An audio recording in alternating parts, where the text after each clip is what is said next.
रसूल अल्लाह ने इंसानों की रहनुमाई के लिए बहुत सी अहम बातें इरशाद फरमाई हैं ताकि लोग सही रास्ता इख्तियार करें और आखिरत में कामयाबी हासिल करें।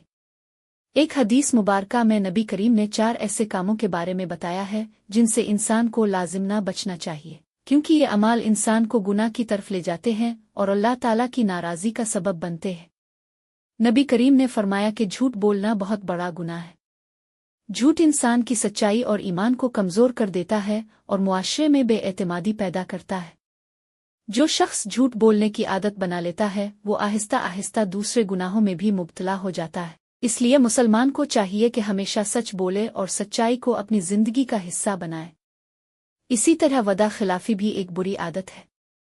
जब कोई शख्स किसी से वदा करता है तो इसे पूरा करना उसकी जिम्मेदारी होती है। अगर कोई इंसान बार बार वदा करके इसे पूरा न करे तो लोग इस पर एतमाद करना छोड़ देते हैं। इस्लाम हमें सिखाता है कि जो वदा किया जाए इसे पूरा किया जाए ताकि मुआशरे में एतमाद और मोहब्बत कायम रहे। तीसरी बुरी चीज़ अमानत में खियानत है।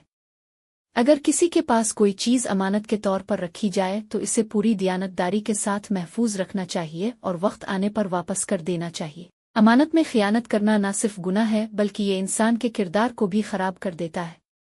चौथी चीज़ बदकलामी और लोगों को तकलीफ देना है। एक मुसलमान का अखलाक अच्छा होना चाहिए। इसे चाहिए कि वो दूसरों के साथ नरमी और मोहब्बत से बात करे।